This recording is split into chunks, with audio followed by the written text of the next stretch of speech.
இதை கவனமாக பாருங்கள். இந்த மனிதர் உறைந்த ஏரிக்குள் காற்றை பம்ப் செய்கிறார். இதை முதல் முறையாக பார்க்கும் பலருக்கும் இது குழப்பமாக இருக்கும். ஏன் நேரடியாக பனியை உடைக்கக்கூடாது என்று நீங்கள் நினைக்கலாம். இது ஏதோ ஒரு ஐஸ் ஃபிஷிங் ட்ரிக் அல்ல, உண்மையில் இது ஒரு உயிர் காப்பாற்றும் செயல்.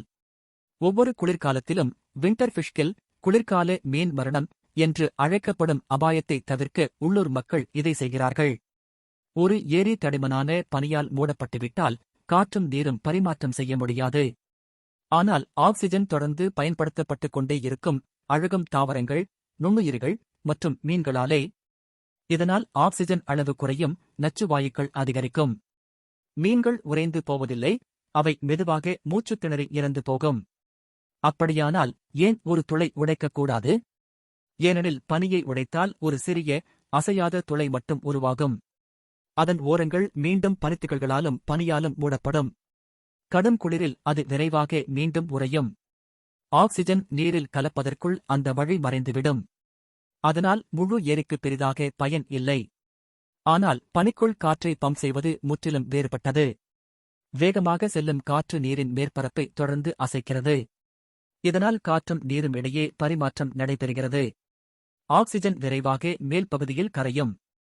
குளிர்ந்த, ஆக்சிஜன் நிறைந்த நீர் அதிக எடையுடையது என்பதால் அது இயற்கையாகவே கீழே சென்று ஆழமான பகுதிகளுக்கும் ஆக்சிஜனை கொண்டு சேர்க்கிறது. அதே நேரத்தில் அந்த காற்றோட்டம் பனிக்கு கீழே தேங்கியிருக்கும் நச்சு வாயுக்களை வெளியே தள்ளுகிறது. அதனால் பனிக்குள் காற்றை ஊதுவது என்பது ஏரிக்கான ஒரு மூச்சுப்பொறி அமைப்பதைப் போன்றது. குளிர்காலத்தில் மீன்கள் உயிர் பிழைக்க ஒரு உண்மையான வாய்ப்பை வழங்குகிறது. காலாவதியான பாலை பயன்படுத்தி ஆயிரக்கணக்கில் பணம் சம்பாதிக்க முடியும் என்று நீங்கள் நம்புவீர்களா? ஒரு மனிதர் இந்த யோசனையை லாபகரமான மற்றும் நிலைத்த தொழிலாக மாற்றியுள்ளார், பிளாக் சோல்ஜர் ஃப்ளை வளர்ப்பதன் மூலம். வண்டுகள் இணைந்த பிறகு அவை மரத்தாள்களில் முட்டைகளை இடுகின்றன. அந்த முட்டைகள் கவனமாக எடுத்து சுமார் 6 நாட்கள் வரை வளர்க்கப்படுகின்றன. பின்னர் அவை புழுக்களாக வெளிவருகின்றன. அதன்பின் காலாவதியான பாலை வளர்ப்பு தொட்டிகளில் ஊற்றி சோயாபீன் மீதி பொருட்களுடன் கலந்து சுமார் 2 அங்குல தடிமனாக பரப்புகின்றனர். இது புழுக்கள் வேகமாக வளர ஏற்ற சூழலை உருவாக்குகிறது. இந்த புழுக்கள் காய்கறிகள், இன்ஸ்டன்ட் நூடுல்ஸ், ரொட்டி, பால் போன்ற மீள்பயன்பாட்டு உணவுகளை உண்டு வேகமாக வளர்கின்றன. வெறும் 2 வாரங்களில் அவை கால்சியம் மற்றும் புரதம் நிறைந்த ஊட்டச்சத்து மிகுந்த புழுக்களாக மாறுகின்றன. பின்னர் அவை உலர்த்தப்பட்டு கால்நடை பண்ணைகளுக்கு வழங்கப்படுகின்றன. இது கால்நடைகள் வேகமாகவும் ஆரோக்கியமாகவும் வளர உதவுகிறது, மேலும் சுற்றுச்சூழலுக்கு உகந்த முறையாகும். ஒரு கடல் மீனை எடுத்து குளத்தில் விட்டால் அது விரைவில் இறந்துவிடும். காரணம், உப்பு இல்லாத நீரில் அது அதிகமாக தண்ணீரை உட்கொண்டு அதன் உடல் உறுப்புகள் வீங்கிவிடும். ஆனால் புல் ஷார்க் என்ற சுறா மட்டும் வேறுபட்டது. இதை ஏரியில் விட்டாலும் இது உடனே தன்னை மாற்றிக்கொள்கிறது. இது சாதாரணத்தை விட சுமார் 20 மடங்கு அதிகமாக சிறுநீர் வெளியேற்றி உடலில் அதிகமாக சேர்ந்த தண்ணீரை வெளியேற்றுகிறது. அதே நேரத்தில் அதன் உடலில் உள்ள சிறப்பு சுரப்பி ரெக்டல் கிளாண்ட் உப்பை தக்கவைத்து இரத்தத்தில் உள்ள சமநிலையை காப்பாற்றுகிறது. இதனால் மற்ற மீன்கள் வாழ முடியாத ஏரி நீரிலும் இந்த சுறா வாழ முடியும். அதனால்தான் இந்த சுறாவை ஆறுகள், ஏரிகள், கடல்கள், எல்லா வகையான நீர்நிலைகளிலும் கூட காண முடியும். சில நாட்களில் பெரிய பூண்டு இலைகளை வளர்க்கும் மறக்கப்பட்ட ரகசியம் இதுதான். இது மண்ணை பற்றியது இல்லை, ஒளி இல்லாத சூழலை பயன்படுத்தி செடியின் உயிர் பிழைப்பு தன்மையை நம்மால் கட்டுப்படுத்துவது பற்றியது. பூண்டு பற்களை ஒரு வாளி அல்லது பாத்திரத்தால் மூடி வையுங்கள். ஒளி இல்லாமல் போனதால் பூண்டு செடி பயந்து சூரிய ஒளியை அடைய தனது சக்தியை முழுவதும் மேலே வளர்ச்சிக்காக செலவிடும். இதன் முக்கியம் சுழற்சிதான். அதே ஒரு பூண்டு பற்களிலிருந்து 4 முறை வரை இலைகளை அறுவடை செய்யலாம். ஒவ்வொரு முறை வெட்டிய பிறகும் சிறிது நிலக்கரி தூள் தூவி மண்ணை புதுப்பித்து மீண்டும் மூடி வையுங்கள். இது அடுத்த வளர்ச்சியை தூண்டும். ஒரு முறை நடவு, 4 முறை அறுவடை. இயற்கையே வேலை செய்யும் ஒரு சுயமாய் புதுப்பிக்கும் முறையாக இது செயல்படுகிறது. மாதங்கள் காத்திருக்க வேண்டாம், மண்ணின் ரிதத்தை புரிந்து கொண்டு அதை பயன்படுத்துங்கள். ஒரு சிறிய இஞ்சி துண்டு எப்படி ஒரு பெரிய இஞ்சி குவியலாக மாறுகிறது? அது நன்கு வடிகால் வசதி கொண்ட மண்ணில் ஆழமாக நடப்பட்ட ஒரு முதிர்ந்த இஞ்சி ரைசோமிலிருந்து தொடங்குகிறது. இஞ்சியின் கண்கள் முளைக்கும்போது அவை மேலே நோக்கி வளர்ந்து மூங்கில் தண்டுகளைப் போலத் தோன்றும். ஆனால் உண்மையான வளர்ச்சி நிலத்தின் கீழ் நடக்கிறது. இஞ்சி தண்டுகள் பக்கவாட்டாக விரிந்து தடித்த விரல் போன்ற குழுக்களாக உருவாகின்றன. வளர்ச்சியை அதிகப்படுத்த தோட்டக்காரர்கள் புதிய மண் அடுக்குகளையும் சிறப்பு உரங்களையும் சேர்க்கிறார்கள். இது ரைசோம்கள் பெரிதாகவும் பல மடங்காகவும் வளர தேவையான ஊட்டச்சத்துக்களை வழங்குகிறது.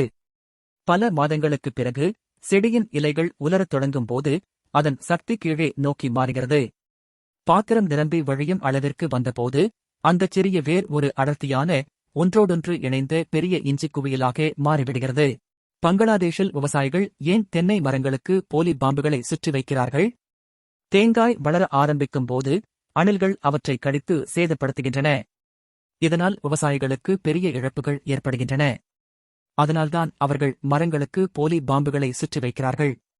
இதனால் அணில்கள் அதை உண்மையான பாம்பு என்று நினைத்து பயந்து அந்த மரத்திற்கு அருகில் வரமாட்டார்கள். இவ்வாறு தேங்காய்கள் சேதமடைவதை தவிர்க்க முடிகிறது. ஒரு மிகப்பெரிய அணுகுண்டு கிணற்றுக்குள் இறக்கப்பட்டது. அதன் பிறகு அதன் மேல் கான்கிரீட் ஊற்றப்பட்டது. இதற்கு 3 ஆண்டுகள் முன்பு ஒரு எரிவாயு கிணறு தீப்பற்றிக் கொண்டு 400 அடி உயரம் வரை எரியும் தீப்பந்தமாக தொடர்ந்து எரிந்து கொண்டே இருந்தது. பொறியாளர்கள் அதை தண்ணீரால் அணைக்க முயன்றனர், ஆனால் எந்த பயனும் இல்லை. அதன் மேல் மூடி வைக்க முயன்றபோது எரிவாயு வேறு இடங்களில் வெளியேறத் தொடங்கியது. இறுதியில் அவர்கள் ஒரு அணுகுண்டை கிணற்றுக்குள் அனுப்பினர். அது வெடித்தபோது அந்த மிகப்பெரிய வெடிப்பு கிணற்றைச் சுற்றியுள்ள நிலத்தை இறுக்கமாக அழுத்தியது. இதனால் அந்த குழாய் மூடப்பட்டு இறுதியாக அந்த தீ அணைந்தது. இது உலகின் மிகப்பெரிய மோசடிகளில் ஒன்றாக கூறப்படுகிறது. நம்ப முடியாத போதிலும் 99% அமெரிக்கர்கள் ஏமாந்துள்ளனர் என்று சொல்லப்படுகிறது. பலர் சீனா மீன்களை வெறும் இறைக்காக மட்டுமே வளர்க்கிறது என்று நினைக்கிறார்கள். அது தவறு. உண்மையான மதிப்பு மீன்களின் செதில்களில் உள்ளது. 100 கிராம் செதில்கள் ஆயிரக்கணக்கான டாலர் மதிப்பில் விற்கப்படலாம். ஒவ்வொரு காலையிலும் செயல்முறை தொடங்குகிறது. தொழிலாளர்கள் செயலாக்க நிலையங்களில் இருந்து மீதமுள்ள செதில்களை சேகரிக்கிறார்கள். அவற்றை மீண்டும் மீண்டும் கழுவி இரத்தம், ஒட்டுண்ணி மற்றும் அசுத்தங்களை நீக்குகிறார்கள். பின்னர் அந்த செதில்கள் அதிக வெப்பத்தில் சூடாக்கப்படுகின்றன. மெதுவாக அதிலிருந்து கொழுப்பு சார்ந்த உறைபொருள் வெளிவரத் தொடங்குகிறது. காலப்போக்கில் கடினமான செதில்கள் திரவமாக மாறுகின்றன. நீர் தடிமனாகி தெளிவான நிலையைக் கொண்டதாக மாறுகிறது. சரியான தடிமன் கிடைக்கும் போது அது அச்சுகளில் ஊற்றப்படுகிறது. குளிர்ந்ததும் அது வெளிச்சம் ஊடுருவும் மினுமினுப்பான கட்டிகளாக உறைகிறது. அவற்றை துண்டுகளாக வெட்டுவதால் சேமிப்பும் போக்குவரத்தும் எளிதாகிறது. இது உறையூட்டும் பொருளாகவும் உறை உணவுகளிலும் பயன்படுத்தப்படுகிறது. மேலும் மேம்பட்ட செயலாக்கம் மூலம் அழகு சாதனப் பொருட்கள் அல்லது ஊட்டச்சத்து பொருட்களிலும் பயன்படுத்தப்படுகிறது. ஒரு காலத்தில் குப்பையாக கருதப்பட்டு இது இப்போது பெரிய லாபத்தை உருவாக்குகிறது. சுறா மீனின் தலையும் உள்ளுறுப்புகளும் அகற்றப்படுகின்றன. அதன் பிறகு அதை மணற்பாங்கான நிலத்தில் புதைத்து கற்களால் அழுத்தி வைக்கிறார்கள். இந்த சுறா மீனின் உடலில் விஷத்தன்மை கொண்ட ரசாயனங்கள் இருக்கின்றன. அதை உடனே அதிகமாக சாப்பிட்டால் அந்த நச்சுக்கள் ஆபத்தானதாக இருக்கலாம். அதனால் அந்த இறைச்சியை கற்களின் கீழ் பல வாரங்கள் வைக்கிறார்கள். அந்த அழுத்தம் காரணமாக உள்ளிருக்கும் திரவங்கள் வெளியேறி நச்சுத்தன்மைகள் நுண்ணுயிர்களின் உதவியால் மெதுவாக குறைக்கப்படுகின்றன. பிறகு அதை தோண்டி எடுத்து துண்டுகளாக வெட்டி பல மாதங்கள் குளிரான காற்றில் உலர வைக்கிறார்கள். காற்றும் குளிரும் சேர்ந்து இறைச்சியை உலரச் செய்து வெளியில் கடினமான பழுப்பு நிற படலம் உருவாகிறது. அந்த படலத்தை அகற்றி உள்ளே உள்ள வெளிர் நிற இறைச்சியை சிறிய துண்டுகளாக வெட்டி பரிமாறுகிறார்கள். மணம் கடுமையாக இருக்கும், ஆனால் சாப்பிட பாதுகாப்பானது.